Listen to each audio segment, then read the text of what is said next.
Sirmatoli ramp जो उतारा गया है और इधर जितने भी आंदोलन के क्रम में ये बंद रहा रैंप का काम, लेकिन परसों रात से ये क्रमबद्ध तरीके से काम हो रहा है। इसी को लेकर आज प्रेस वार्ता रखा गया है और हमारा जो मीटिंग हो चाहे सारी चीज़ों को स्थगित करने की कोशिश की गई है, वहाँ रोका जा रहा है। तो कहीं ना कहीं तानाशाह हो गई है सरकार। लोकतंत्र में पत्रकारों के साथ भी दुर्व्यवहार किया गया है। सुनीता मुंडा का जो ये फेंका गया मोबाइल, रात में जो सच को दिखाया गया, सच दिखाना चाहती थी कि आदिवासी मूलवासी समाज की व्यथा को समझिए, उनका मोबाइल को फेंका गया। उसके बाद हमारे जो बच्ची के साथ दुर्व्यवहार किया गया, बच्चियों के साथ मारा पीटा गया, जो बोल रही थी कि इस रैंप को मत अभी काम किया जाए, तो बच्चियों के साथ मारा पीटा किया। तो इस तरह की परिस्थिति उत्पन्न किया गया। तो लगता है कि सरकार तानाशाह है। और मैं बस इतना बताना चाहती हूँ कि सीएनटेट के समय में रघुवंश सरकार ने सीएनटेट का संशोधन करने के लिए एक बिल लाया था, प्रस्ताव पारित किया था। उसमें सारे आदिवासी मूलवासी समाज ने एक होकर आंदोलन को किया था और आज रघुवंश पुनः सत्ता में नहीं स्थापित हुए। ये 2 टर्म है, हेमंत सोरेन को मौका मिला कि दूसरा टर्म भी आए हैं। हम सबों के वोट के आज दूसरे टर्म में आए हैं, तो कहीं ना कहीं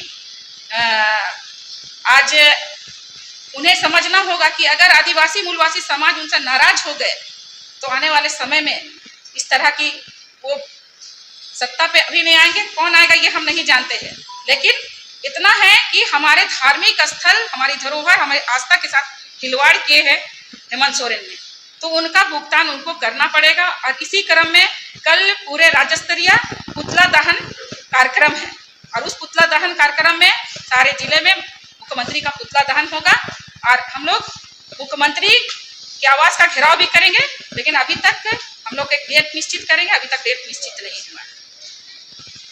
आज जो प्रेस वार्ता रखी गई है, तो कल परसों से जो घटनाएं हुई है सिरमटोली सरना स्थल रैंप मामले में, उस पर आदिवासी समाज पूरी तरह से नाराज हैं और जो जन समर्थन हमारे आंदोलन को मिला, केंद्रीय सरना स्थल सिरमटोली बचाओ मोर्चा को मिला, वो समर्थन सरकार देख रही है। प्रशासन को लग रहा है कि लोग टूट रहे हैं, लेकिन आज भी हम बता देना चाहेंगे कि हम ना टूटे हैं, ना बिखरे हैं, ना हमारी हिम्मतें टूटी है। हम आंदोलन को आगे तक लेकर जाएंगे और इस रैंप को हटाने की पुरजोर हम लोग अब भी कोशिश करेंगे। ढलाई होने के बाद भी, चूंकि हमारा 10 फीट जमीन सरना स्थल का लिया गया, बिना समाज से पूछे हुए लिया गया है और उस 10 फीट जमीन को समाज अब वापस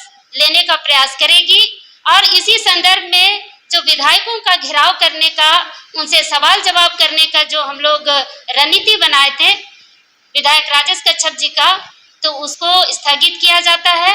और चूंकि परिस्थिति ये आ गई थी कि बैरिकेडिंग लगाकर हमें रोका गया, काम रोकने के लिए जब आंदोलनकारी वहां पर उपस्थित हुए तो उनके साथ दुर्व्यवहार किया गया, मीडिया वालों के साथ दुर्व्यवहार किया गया, उनकी मोबाइलें फेंकी गई, उनका जो माइक है उसे छीनने का प्रयास किया गया, लाठी तक चार्ज किया गया हमारे बच्चों पर। ये तानाशाही सरकार, हमें लगता है कि ये अब तक के झारखंड के इतिहास में सबसे घटिया सरकार साबित हुई है, जो आदिवासियों के नाम पे राजनीति तो कर रही है, लेकिन आदिवासी मूलवासी के लिए काम करना तो दूर, उनको विकास के नाम पे लूटने का काम कर रही है। और कल जो घटना घटी है उसमें बैरिकेड, जब हम लोग घोषणा किए कि आपातकालीन बैठक हम सिरमटोली सरना स्थल में, झारखंड में एक काला दिन के रूप में हम लोग देख रहे हैं जिस तरह से घटना हो रही है। जिस तरह से अंग्रेज शासन करते थे, एक तानाशाही रूप में यह अबुआ सरकार हम आदिवासियों का आस्था का, धर्म का स्थल को आज छीनने का प्रयास कर रहा था। यह रैंप केवल ब्रिज रैंप का माध्यम से उतारा नहीं जा रहा है, यह आदिवासी समाज उसका आस्था में यह रैंप उतारा जा रहा है। मतलब पूरा कहा जाए कि हमारी भावनाओं का यह अबुआ सरकार हत्या करने का काम किया है। जिस तरह से कल की जो घटना घटी, मीडिया चौथा स्तंभ है इस देश लोकतंत्र का, जिस तरह से उसको कॉलर पकड़ पकड़ के निकाला गया तो ऐसा लग रहा था कि तानाशाह सब तरफ से पूरा रोड ब्लॉक कर दिया गया और बीच में यह तानाशाही सरकार प्रशासन की मदद से काम करा रही है। खुद आज विदेश में है और ऑर्डर दे दिया गया है कि आदिवासी को और उसका धर्म स्थल को आज छीन लिया जाए, और कल वह हम लोग को भली बात देखने को मिला।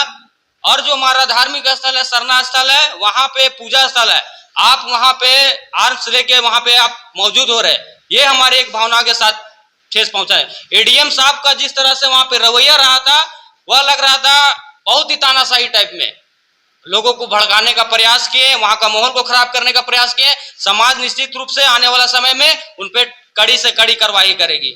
और जो हम लोग का कार्यक्रम था, राजेश कच्छप जी का जो आवास घेराव था, तो दो दीदी बोली कि बड़ी मछली को हम लोग को पकड़ना है, जो काम रुकेगा सब मुख्यमंत्री पे आके यहाँ पे रुक रहे हैं कि मुख्यमंत्री के माध्यम से ही काम रुकेगा।